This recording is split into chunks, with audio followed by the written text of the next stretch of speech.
ਸਤਿ ਸ਼੍ਰੀ ਅਕਾਲ ਜੀ। ਤੁਸੀਂ ਵੇਖ ਰਹੇ ਹੋ ਪੰਜਾਬ ਮੇਲ USA TV। ਮੈਂ ਹਾਂ ਸੰਜੀਵ ਯਸ਼ ਖੰਨਾ। ਤੁਹਾਡਾ ਸਾਰਿਆਂ ਦਾ ਸਵਾਗਤ ਪੰਜਾਬ ਐਬਰੋਡ ਦੇ ਵਿੱਚ। ਸਟੂਡੀਓਜ਼ ਦੇ ਵਿੱਚ ਮੇਰੇ ਨਾਲ ਮੌਜੂਦ ਨੇ ਰਾਇਲ ਟਰੈਵਲਸ ਤੋਂ Arvinderpal Singh. Welcome to the show Arvinder ji. ਬਹੁਤ ਸ਼ੁਕਰੀਆ ਸਰ ਔਰ ਸਾਰੇ ਦਰਸ਼ਕਾਂ ਨੂੰ ਪਿਆਰ ਭਰੀ ਸਤਿ ਸ਼੍ਰੀ ਅਕਾਲ। ਅੱਜ ਕੱਲ੍ਹ ਨਾ ਤੁਹਾਡੀ ਇੰਡਸਟਰੀ ਦੇ ਵਿੱਚ ਇੱਕ ਬੜੀ ਗੱਲ ਚੱਲ ਰਹੀ ਹੈ ਕਿ ਅੰਬੈਸੀ ਤੋਂ ਲਵ ਲੈਟਰਸ ਆ ਰਹੇ ਨੇ। ਮੈਂ ਬੜਾ ਹੈਰਾਨ ਹੋਇਆ ਸੁਣ ਕੇ ਕਿ ਅੰਬੈਸੀ ਤੋਂ ਲਵ ਲੈਟਰਸ। ਅਪਾਇੰਟਮੈਂਟਸ ਤੇ ਸੁਣੀਆਂ ਸੀ, ਡੇਟਸ ਵੀ ਸੁਣੀਆਂ ਸੀ, ਵੀਜ਼ਾ ਰਿਜੈਕਟ ਹੋਣਾ ਵੀ ਸੁਣਿਆ ਸੀ, ਵੀਜ਼ਾ ਅਪਰੂਵਲ ਹੋਣਾ ਸੁਣਿਆ ਸੀ। ਇਹ ਕੀ ਚੱਕਰ ਹੈ? ਇਹ ਕਿਹੜਾ ਲਵ ਅਫੇਅਰ ਚੱਲਦਾ ਪਿਆ? ਬੇਸਿਕਲੀ ਸੁਖਦ ਖਬਰਾਂ ਨੂੰ ਲਵ ਲੈਟਰਸ ਕਿਹਾ ਜਾਂਦਾ ਅਸਲ 'ਚ ਕਿਸੇ। ਸੋ ਓਬਵੀਅਸਲੀ ਅੰਬੈਸੀ ਵੱਲੋਂ ਕੋਈ ਸੁਖਦ ਸਮਾਚਾਰ ਨੇ ਜਿਹਦੇ ਸੰਬੰਧ ਵਿੱਚ ਇਹ ਓਕੇ ਸੋ ਸੁਖਦ ਸਮਾਚਾਰ ਦੀ ਰੈਫਰੈਂਸ ਤਾਂ ਇਹ ਹੈ ਕਿ NDTV ਵੱਲੋਂ ਇਹ ਅਨਾਊਂਸਮੈਂਟ ਹੋਈ ਸੀ ਪਿਛਲੇ ਕੁਝ ਦਿਨ ਪਿੱਛੋਂ ਕਿ 522 ਦਿਨ ਲੱਗ ਰਹੇ ਨੇ ਵੇਟਿੰਗ ਦੇ ਵਿੱਚ ਵਿਜ਼ਟਰ ਵੀਜ਼ਾ ਨੂੰ, ਤੇ 471 ਦਿਨ ਲੱਗ ਰਹੇ ਨੇ ਸਟੂਡੈਂਟ ਵੀਜ਼ਾ ਨੂੰ ਵੇਟ ਕਰਨਾ ਪੈ ਰਿਹਾ। ਸੋ ਫਿਰ ਉਹਨਾਂ ਨੇ ਕਿਹਾ ਸੀ ਸੈਪਟੰਬਰ ਤੱਕ ਅੰਬੈਸੀ ਕਹਿ ਰਹੀ ਹੈ ਕਿ ਜਿਹੜਾ ਟੂਰਿਸਟ ਵੀਜ਼ਾ ਹੈ ਉਹ ਸਾਰਾ ਸਿਸਟਮ, ਸਾਰਾ ਪ੍ਰੋਸੈਸ ਠੀਕ ਕਰ ਲਿੱਤਾ ਜਾਏਗਾ।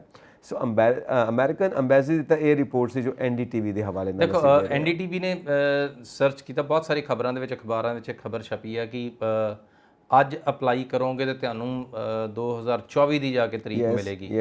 ਔਰ ਯੈਸ, ਉਹਨਾਂ ਨੇ ਜਿਸ ਤਰੀਕੇ ਨਾਲ ਇਹਨੂੰ ਦੱਸਿਆ ਉਹਦੇ 'ਚ ਕੋਈ ਗਲਤ ਨਹੀਂ ਆ। ਪਰ ਬੇਸਿਕਲੀ US ਅੰਬੈਸੀ ਦੀ ਵਰਕਿੰਗ ਤੁਹਾਨੂੰ ਮੈਕੈਨਿਜ਼ਮ ਨੂੰ ਸਮਝਣਾ ਪਊਗਾ। US ਅੰਬੈਸੀ ਦਾ ਜਿਹੜਾ ਫਿਲਹਾਲ ਸਿਨੈਰੀਓ ਚੱਲ ਰਿਹਾ ਹੈ, ਸੋ ਸੈਪਟੰਬਰ ਤੋਂ everything is gonna be perfect. So ਅਸੀਂ ਬਹੁਤ ਪਿਛਲੇ ਕਾਫੀ ਸ਼ੋਜ਼ ਤੋਂ ਕਹਿੰਦੇ ਆ ਰਹੇ ਹਾਂ ਕਿ ਸੈਪਟੰਬਰ ਔਰ finally next week is September. So September ਤੋਂ ਸਭ ਚੀਜ਼ਾਂ ਨਾਰਮਲ ਹੋਣ ਵਾਲੀਆਂ। ਹਾਲਾਂਕਿ ਲਾਈਕ ਜਿਹੜੇ ਬਹੁਤ ਸਾਰੇ ਖਬਰਾਂ ਦੇ ਵਿੱਚ ਇਹ ਦੱਸਿਆ ਗਿਆ ਕਿ 500 ਦਿਨ ਲੱਗਦੇ ਨੇ, 500 ਦਿਨ ਲੱਗਦੇ, 400 ਦਿਨ ਲੱਗਦੇ ਸਟੂਡੈਂਟ ਨੂੰ। ਮੈਂ ਇਹਨਾਂ ਚੀਜ਼ਾਂ ਨੂੰ ਬਹੁਤ ਜ਼ਿਆਦਾ ਇਤਫਾਕ ਨਹੀਂ ਰੱਖਦਾ। ਕਾਰਨ ਇਹ ਹੈ ਕਿ ਤੁਸੀਂ ਜਦੋਂ ਅੰਬੈਸੀ ਆਪਣੀਆਂ ਅਪਾਇੰਟਮੈਂਟਸ ਦਿੰਦੀ ਆ, ਅੰਬੈਸੀ ਦੀਆਂ ਅਪਾਇੰਟਮੈਂਟਸ ਹਮੇਸ਼ਾ ਬਲਬ ਵਾਂਗੂ ਜਗਦੀਆਂ ਨਹੀਂ ਆ। ਇਹ ਹਮੇਸ਼ਾ ਔਨ ਮੋਡ ਦੇ ਵਿੱਚ ਨਹੀਂ ਹੈ। ਸੋ ਅੰਬੈਸੀ ਦੇ ਵਿੱਚ ਕੀ ਆ ਕਿ VFS ਹੈ। VFS ਬੇਸਿਕਲੀ ਮੋਨੀਟਰ ਕਰਦਾ ਅਪਾਇੰਟਮੈਂਟਸ ਨੂੰ। ਸੋ VFS ਇਹ ਮੇਕ ਸ਼ੋਰ ਕਰਦਾ ਕਿ ਕਿੰਨੇ ਲੋਕਾਂ ਨੂੰ ਉਹ ਪਰ ਡੇ ਸੰਭਾਲ ਸਕਦਾ ਆ। ਸੋ ਉਹ ਤਕਰੀਬਨ ਮਹੀਨਾ ਕੁ ਪਹਿਲਾਂ ਐਡਵਾਂਸ ਦੇ ਵਿੱਚ ਬੁੱਕ ਕਰ ਲੈਂਦੇ ਨੇ। ਸੋ ਜਦੋਂ ਇਹ ਸਾਰੇ ਭੁਗਤਦੇ ਨੇ ਉਦੋਂ ਤੱਕ ਵਿੰਡੋ ਬੰਦ ਰਹਿੰਦੀ ਆ। ਸੋ ਇਹ same is with the students also. Tourist ਦੀ ਖਿੜਕੀ ਪਿਛਲੇ ਕਾਫੀ ਸਮੇਂ ਤੋਂ ਬੰਦ ਆ, ਜਿਹਨੂੰ ਇਹਨਾਂ ਨੇ ਕਿਹਾ ਸੀ ਕਿ ਸੈਪਟੰਬਰ ਦੇ ਵਿੱਚ ਖੁੱਲ੍ਹੇਗੀ। ਸੋ ਅੱਜ ਤੁਸੀਂ ਅਗਰ ਟੂਰਿਸਟ ਵਾਲੀ ਖਿੜਕੀ ਦੇ ਉੱਪਰ ਜਾ ਕੇ ਨੌਕ ਕਰੋਗੇ ਤੇ ਉਹ ਤਾਂ ਬੰਦ ਹੈ। ਸੋ ਸੈਪਟੰਬਰ ਮਤਲਬ ਇੱਕ ਹਫ਼ਤੇ ਬਾਅਦ ਉਹ ਖੁੱਲ੍ਹ ਰਹੀ ਆ। ਸੋ ਉਹਦਾ ਮਤਲਬ ਇਹ ਹੈ ਕਿ ਅੱਜ ਤੁਸੀਂ ਅੱਜ ਦੇ ਹਵਾਲੇ ਨਾਲ ਖਬਰ ਦੇ ਰਹੇ ਹੋ ਕਿ ਅੱਜ ਤੁਸੀਂ ਅਗਰ ਚੈੱਕ ਕਰਦੇ ਹੋ ਤਾਂ ਤੁਹਾਨੂੰ 2 ਸਾਲ ਬਾਅਦ ਜਾ ਕੇ ਤਰੀਕ ਮਿਲ ਰਹੀ ਹੈ। ਸੋ ਤੁਸੀਂ ਅਗਰ ਹਫ਼ਤੇ ਬਾਅਦ ਚੈੱਕ ਕਰੋਗੇ ਤੁਹਾਨੂੰ ਮਹੀਨੇ ਦੇ ਵਿੱਚ ਤਰੀਕਾਂ ਦਿਸਣੀਆਂ ਸ਼ੁਰੂ ਹੋ ਜਾਣਗੀਆਂ। ਸੋ ਇਹ ਸੁਖਦ ਸਮਾਚਾਰ ਇਹ ਹੈ ਕਿ ਜੋ ਖਬਰਾਂ ਦੇ ਵਿੱਚ ਵੀ ਆਉਂਦਾ ਆ, ਅਸਲ 'ਚ ਉੱਦਾਂ ਦਾ ਸਭ ਕੁਝ ਨਹੀਂ ਹੈਗਾ। ਬਿਕੋਜ਼ ਉਹ ਟਰੈਵਲ ਪ੍ਰੋਫੈਸ਼ਨਲਸ ਨਹੀਂ ਆ। ਸੋ ਉਹ ਅਸੀਂ ਕਿਸੇ ਵੀ ਇੱਕ ਵਨ ਫਾਈਨ ਡੇ ਅਸੀਂ ਚੈੱਕ ਕੀਤਾ ਕਿ ਅੱਜ ਦਾ ਕੀ ਮਾਹੌਲ ਹੈ, ਅੱਜ ਦਾ ਮੌਸਮ ਕੀ ਹੈ। ਅੱਜ ਅਗਰ ਧੁੱਪ ਡਿਕਲੇਅਰ ਹੈ, ਅੱਜ ਅਗਰ 40 ਡਿਗਰੀ ਟੈਂਪਰੇਚਰ ਹੋ ਗਿਆ ਤੇ ਇੰਡੀਆ ਦਾ ਸਾਰੇ ਦਾ 40 ਡਿਗਰੀ ਟੈਂਪਰੇਚਰ ਹੋ ਗਿਆ, ਇਸ ਤਰੀਕੇ ਨਾਲ ਨਹੀਂ ਹੈ। ਸੋ ਤੁਸੀਂ ਜਿਸ ਮੌਕੇ ਤੇ, ਜਿਸ ਐਂਗਲ, ਜਿਸ ਵਿੰਡੋ ਤੇ ਖੜੇ ਹੋ, ਇਹ ਉਹਦਾ ਮਾਹੌਲ ਹੈ। ਸੋ ਸੇਮ ਇਜ਼ ਇਹ ਮਾਹੌਲ ਬਦਲਣ ਵਾਲਾ ਹੈ ਹਫ਼ਤੇ ਬਾਅਦ। ਸੋ ਇਹ ਸਾਰਾ ਔਰ ਸਟੂਡੈਂਟਸ ਨੂੰ ਪਿਛਲੇ ਕਾਫੀ ਲੰਬੇ ਸਮੇਂ ਤੋਂ ਰੈਗੂਲਰ ਅਪਾਇੰਟਮੈਂਟਸ ਮਿਲ ਰਹੀਆਂ ਨੇ। ਸਟੂਡੈਂਟਸ ਦੀਆਂ ਅਪਾਇੰਟਮੈਂਟਸ 'ਚ ਕਦੇ ਕੋਈ ਡਿਲੇ ਨਹੀਂ ਆ। ਉਹੀ ਸਿਰਫ ਇੱਕ ਚੰਕ ਚੱਕਿਆ ਜਾਂਦਾ, ਇੱਕ ਬਲੌਕ ਚੱਕਿਆ ਜਾਂਦਾ, ਉਹਨੂੰ ਸਭ ਨੂੰ ਭੁਗਤ ਲਿਆ ਜਾਂਦਾ, ਜਾਂ ਜਿੱਦਾਂ ਹੀ ਭੁਗਤਣ ਦੇ ਨੇੜੇ ਆ ਨਵੀਂ ਵਿੰਡੋ ਖੁੱਲ੍ਹ ਜਾਂਦੀ ਹੈ। ਬਿਕੋਜ਼ ਅੰਬੈਸੀ ਨੇ ਆਪਣਾ ਕੈਲਕੂਲੇਟਡ ਵੇ ਦੇ ਵਿੱਚ ਕੰਮ ਕਰਨਾ ਆ। ਕੈਨੇਡਾ ਵਾਂਗੂ ਢੇਰ ਨਹੀਂ ਲਾ ਲੈਣਾ ਕਿ ਮੁੜ ਕੇ ਪਤਾ ਨਹੀਂ ਲੱਗ ਰਿਹਾ ਕੀ ਹੋ ਰਿਹਾ ਕੀ ਨਹੀਂ ਹੋ ਰਿਹਾ। ਸੋ US ਅੰਬੈਸੀ ਸਿਰਫ ਓਨਾ ਲੋਡ ਚੱਕਦੀ ਹੈ ਜਿੰਨਾ ਭੁਗਤ ਜਾਣਾ ਹੈ। ਔਰ ਜਦੋਂ ਤੱਕ ਉਹ ਲੋਡ ਚੱਕਿਆ ਗਿਆ ਉਸ ਤੋਂ ਬਾਅਦ ਨਵੇਂ ਲੋਡ ਦੀ ਗੁੰਜਾਇਸ਼ ਨਹੀਂ ਹੈਗੀ, ਜਿਹਦਾ ਕਰਕੇ ਸਾਨੂੰ ਸਿਸਟਮ ਬੰਦ ਦਿਸਦਾ, ਵਿੰਡੋ ਬੰਦ ਦਿਸਦੀ ਹੈ। ਬਟ ਨੀਅਰ ਫਿਊਚਰ ਦੇ ਵਿੱਚ ਤੁਸੀਂ ਹਫ਼ਤੇ 10 ਦਿਨ ਬਾਅਦ ਵੇਖੋਗੇ ਇਹ ਚੀਜ਼ਾਂ ਕਾਫੀ ਰੈਗੂਲਰ ਹੋ ਜਾਣਗੀਆਂ। ਨਵੇਂ ਸਟਾਫ ਦੀ ਭਰਤੀ ਹੋ ਗਈ, ਅੰਬੈਸੀ ਐਕਸਪੈਂਡ ਹੋ ਗਈ, ਅੰਬੈਸੀ ਦੀ ਵਰਕਿੰਗ ਜਿਹੜੀ ਆ ਅੱਗੇ ਨਾਲੋਂ ਬਿਹਤਰ ਹੋ ਗਈ। ਇਮੀਗ੍ਰੈਂਟ ਦੀਆਂ ਅਪਾਇੰਟਮੈਂਟਸ ਨਹੀਂ ਹੁੰਦੀਆਂ ਸੀ, ਜਿਹੜੀਆਂ ਬਿਲਕੁਲ ਹੀ ਰੋਕ ਲੱਗੀ ਹੋਈ ਸੀਗੀ, ਜਿਹੜੇ ਇਮੀਗ੍ਰੈਂਟ ਕੇਸਿਸ ਨੇ। ਸੋ ਉਹਨਾਂ ਦੀਆਂ ਵਾਰੀਆਂ ਆ ਗਈਆਂ। ਸੋ ਉਹਨਾਂ ਦੀਆਂ ਰੈਗੂਲਰ ਅਪਾਇੰਟਮੈਂਟਸ ਹੋ ਰਹੀਆਂ ਨੇ। ਸੋ VFS ਦੀਆਂ ਤਰੀਕਾਂ ਨਹੀਂ ਮਿਲਦੀਆਂ ਹੁੰਦੀਆਂ ਸੀ, VFS ਦੀਆਂ ਤਰੀਕਾਂ ਰੈਗੂਲਰ ਮਿਲ ਰਹੀਆਂ ਨੇ ਉਹਨਾਂ ਨੂੰ। ਬਿਕੋਜ਼ ਉਹਨਾਂ ਨੇ ਇਕੱਲਾ ਸਿੰਗਲ ਅਪਾਇੰਟਮੈਂਟ ਲੈਣੀ ਹੁੰਦੀ ਹੈ, ਉਹਨਾਂ ਨੂੰ ਇਕੱਲੀ ਬੰਬੇ ਦੀ ਚਾਹੀਦੀ ਹੁੰਦੀ ਹੈ, ਉਹ ਰੈਗੂਲਰਲੀ ਮਿਲ ਰਹੀਆਂ ਨੇ। ਸੋ ਇੱਕ ਦੋ ਕੇਸਿਸ ਜ਼ਰੂਰ ਇਮੀਗ੍ਰੈਂਟ ਦੇ ਮੇਰੇ ਜਹਿਨ 'ਚ ਆ ਗਿਆ ਇੱਕਦਮ ਗੱਲ ਕਰਦੇ ਹਾਂ। ਸੋ ਐਪਲੀਕੈਂਟ ਲਾਈਕ ਜਿਨ੍ਹਾਂ ਦੀ ਵਾਰੀ 2020 ਦੇ ਵਿੱਚ ਕੇਸ ਅਪਰੂਵ ਹੋਏ ਸੀ। ਸੋ ਕੁਝ ਕੇਸਿਸ ਦੇ ਵਿੱਚ ਅੰਬੈਸੀ ਨੇ ਜਿਹੜੇ ਟੈਕਸ ਦੇ ਪੇਪਰ ਹੈ ਉਹ ਸਾਲ 2 ਸਾਲ ਪੁਰਾਣੇ ਲੈਣੇ ਹੁੰਦੇ ਆ, 19 20 ਦਾ ਜਾਂ 18 19 ਤੱਕ ਦੇ ਇਹਨਾਂ ਨੇ ਪੇਪਰ ਲੈਣੇ ਹੁੰਦੇ ਆ।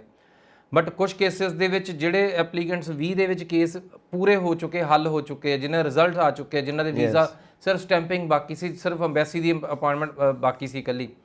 ਇਹਨਾਂ 'ਚੋਂ ਕੁਝ ਐਪਲੀਕੈਂਟ ਅੰਬੈਸੀ ਗਏ ਤੇ ਅੰਬੈਸੀ ਦੇ ਵਿੱਚ ਬਿਕੋਜ਼ ਵੀਜ਼ਾ ਆਫਿਸਰ ਨੇ ਕੇਸ ਦੀ ਅਸੈਸਮੈਂਟ ਨੂੰ 22 ਦੇ ਹਿਸਾਬ ਨਾਲ ਅਸੈਸ ਕਰਕੇ 21 ਦੇ ਵੀ ਟੈਕਸ ਪੇਪਰ ਮੰਗੇ ਆ।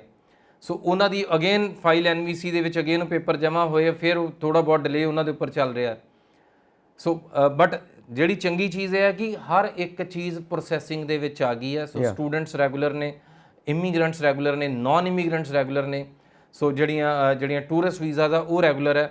ਸੋ ਸੈਪਟੰਬਰ ਔਨਵਰਡਸ ਸਭ ਚੀਜ਼ਾਂ ਦਰੁਸਤ ਹੋਣ ਵਾਲੀਆਂ। ਖਬਰਾਂ ਦੇ ਵਿੱਚ ਅਗਰ ਤੁਹਾਨੂੰ ਦਿਖਾਇਆ ਵੀ ਜਾ ਰਿਹਾ ਕਿ ਤੁਹਾਨੂੰ 2 ਸਾਲ ਦਾ ਇੰਤਜ਼ਾਰ ਕਰਨਾ ਪਊਗਾ ਤੇ ਇਹਦੇ 'ਚ ਕੋਈ ਸੱਚਾਈ ਨਹੀਂ ਹੈਗੀ, ਬਿਕੋਜ਼ ਸੈਪਟੰਬਰ ਔਨਵਰਡਸ ਮੌਸਮ ਬਦਲਣ ਵਾਲਾ ਹੈ, ਮੌਸਮ ਖੁੱਲ੍ਹਣ ਵਾਲਾ ਹੈ, ਮੌਸਮ ਫੇਵਰੇਬਲ ਹੈ ਔਰ ਤੁਸੀਂ ਆਪਣੇ ਜਿਹੜਾ ਮਨਪਸੰਦ ਮੁਲਕ ਵਿੱਚ ਜਾਣ ਦਾ ਆਨੰਦ ਲੈ ਸਕੋਗੇ। ਸੋ ਇਹਦਾ ਮਤਲਬ ਹੈ ਕਿ ਸੈਪਟੰਬਰ ਤੋਂ ਮੌਸਮ ਖੁੱਲ ਗਿਆ ਹੈ, ਮੌਸਮ ਵਧੀਆ ਸੁਹਾਵਣਾ ਹੋ ਗਿਆ, ਸਪਰਿੰਗ ਆ ਗਈ ਹੈ ਇਸ ਖੇਤਰ ਦੇ ਵਿੱਚ ਤੇ visitor visa, student visa, tourist visa ਸਭ ਦੇ ਵਾਸਤੇ ਗ੍ਰੀਨ ਸਿਗਨਲ ਹੋਣ ਵਾਲਾ ਹੈ। ਇਸ ਕਰਕੇ ਇਹਨਾਂ ਨਿਊਜ਼ ਦੇ ਪਿੱਛੇ ਨਹੀਂ ਜਾਣਾ, ਲਵ ਲੈਟਰ ਵਾਕਈ ਆਉਣ ਵਾਲੇ ਨੇ। ਸੋ ਆਪਾਂ ਅੱਗੇ ਵਧਦੇ ਆ। ਇੱਕ ਪੁਆਇੰਟ ਹੋਰ ਉੱਠਦਾ ਪਿਆ ਕਿ USA ਜਦੋਂ ਰਿਫਿਊਜ਼ ਕਰਦਾ ਕਿਸੇ ਵੀਜ਼ਾ ਸਟੂਡੈਂਟਸ ਨੂੰ ਵੀਜ਼ਾ ਨੂੰ ਰਿਫਿਊਜ਼ ਕਰਦਾ, ਉਸ ਤੋਂ ਬਾਅਦ ਇੱਕ ਦਿੱਕਤ ਆ ਰਹੀ ਹੈ ਕਿ ਉਹਨਾਂ ਨੂੰ ਫਰਦਰ ਕੋਈ ਅਪਾਇੰਟਮੈਂਟਸ ਨਹੀਂ ਮਿਲਦੀਆਂ, no dates at all. So students ਵਾਸਤੇ ਇੱਕ ਡਾਰਕ ਫਿਊਚਰ ਹੈ। ਸੋ ਇਸ ਦੇ ਵਿੱਚ ਕੋਈ ਸੱਚਾਈ ਹੈ? ਸੰਜੀਵ ਜੀ, ਇਹ 15 ਜੁਲਾਈ ਤੋਂ ਪਹਿਲਾਂ ਸੀ ਇਹ ਸਭ ਕੁਝ। 15 ਜੁਲਾਈ ਤੋਂ ਪਹਿਲਾਂ ਅਗਰ ਸਟੂਡੈਂਟ ਰਿਫਿਊਜ਼ ਹੁੰਦਾ ਸੀ ਔਰ ਦੁਬਾਰਾ ਅੰਬੈਸੀ ਜਾਣ ਦਾ ਇੱਛੁਕ ਹੁੰਦਾ ਸੀ ਤਾਂ ਉਹਨੂੰ ਜਿਹੜੀ ਅਗਲੇ ਪੂਰਾ ਕੈਲੰਡਰ ਈਅਰ ਦੇ ਵਿੱਚ ਤਰੀਕ ਨਹੀਂ ਦਿੰਦੇ ਸੀ। ਸੋ ਅੰਬੈਸੀ ਨੇ ਐਲਗੋਰਿਦਮ ਇਸ ਤਰੀਕੇ ਦਾ ਡਿਜ਼ਾਈਨ ਕਰ ਲਿਆ ਸੀ ਕਿ ਤੁਹਾਡੇ ਕੋਲ ਪਹਿਲਾਂ ਹੀ ਸਵਾਲ ਪੁੱਛ ਲਿਆ ਜਾਂਦਾ ਸੀ ਕਿ ਤੁਹਾਡਾ ਪਿਛਲੇ 24 ਮਹੀਨੇ 'ਚ ਰਿਫਿਊਜ਼ ਹੋਇਆ ਕੇਸ। ਸੋ ਅਗਰ ਤੁਸੀਂ ਹਾਂ ਬੋਲਦੇ ਹੋ ਤਾਂ ਤੁਹਾਨੂੰ 1 ਸਾਲ ਤੱਕ ਕੋਈ ਤਰੀਕ ਨਹੀਂ ਦਿਖਾਉਣੀ ਉਹਨਾਂ ਨੇ। ਸੋ ਇਹ ਪਾਰਟਿਕੂਲਰਲੀ ਉਹਨਾਂ ਸਟੂਡੈਂਟਸ ਲਈ ਹੁੰਦਾ ਸੀ ਜਿਹੜੇ ਇੱਕ ਵਾਰੀ ਅੰਬੈਸੀ ਜਾ ਆਏ ਆ, ਬਿਕੋਜ਼ ਅੰਬੈਸੀ ਦਾ ਮੰਨਣਾ ਸੀ ਕਿ ਬਹੁਤ ਸਾਰੀਆਂ ਐਪਲੀਕੇਸ਼ਨ ਬੋਗਸ ਆ ਰਹੀਆਂ ਨੇ, ਸਟੂਡੈਂਟਸ ਬਾਰ-ਬਾਰ ਜਾਣ ਕੇ ਜ਼ਬਰਦਸਤੀ ਟਰਾਈ ਕਰ ਰਹੇ, ਸਟੂਡੈਂਟਸ ਐਲੀਜੀਬਲ ਨਹੀਂ ਹੈਗੇ।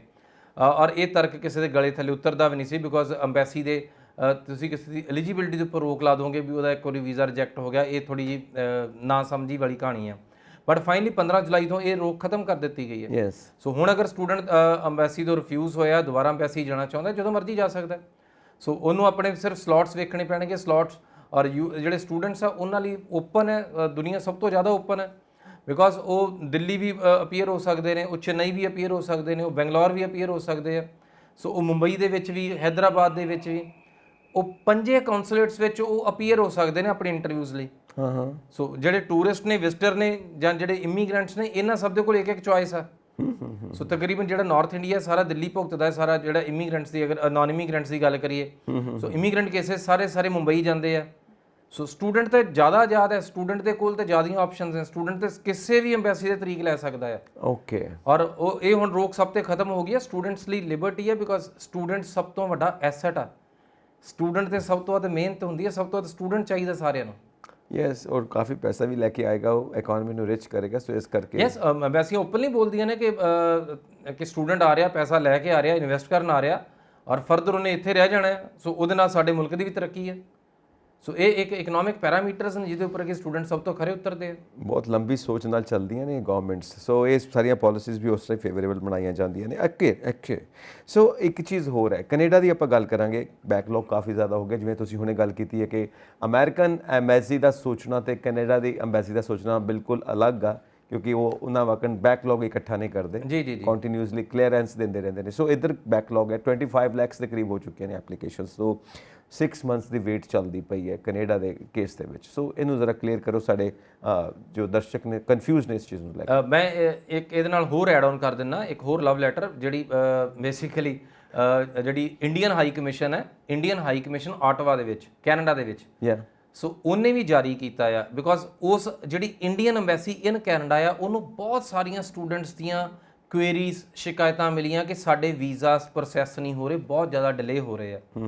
ਔਰ ਉਹਦੇ ਉੱਪਰ ਜਿਹੜੀ ਇੰਡੀਅਨ ਐਮਬੈਸੀ ਆ ਆਟਵਾ ਦੇ ਵਿੱਚ, ਉਹਨਾਂ ਨੇ ਵੀ ਇੱਕ ਬਿਆਨ ਜਾਰੀ ਕੀਤਾ, ਇੱਕ ਲੈਟਰ ਜਾਰੀ ਕੀਤੀ ਹੈ ਕਿ ਹਾਲਾਂਕਿ ਵੀਜ਼ਾ ਦੇਣਾ ਹਰ ਕੰਟਰੀ ਦਾ ਅੰਦਰੂਨੀ ਅਧਿਕਾਰ ਹੈ, ਬਟ ਫਿਰ ਵੀ ਉਹਨਾਂ ਨੇ ਕੁਝ ਤਜਵੀਜ਼ਾਂ ਦੱਸੀਆਂ ਨੇ ਸਟੂਡੈਂਟਸ ਨੂੰ ਕਿ ਇਸ ਟਾਈਮ 2,30,000 ਐਪਲੀਕੇਸ਼ਨਸ ਜਿਹੜੀਆਂ ਨੇ ਉਹ ਅਸੈਪਟ ਹੋਈਆਂ ਪਈਆਂ, ਜਿਨ੍ਹਾਂ ਦੇ ਉੱਪਰ ਵੀਜ਼ਾਸ ਆਉਣੇ ਬਾਕੀ ਆ।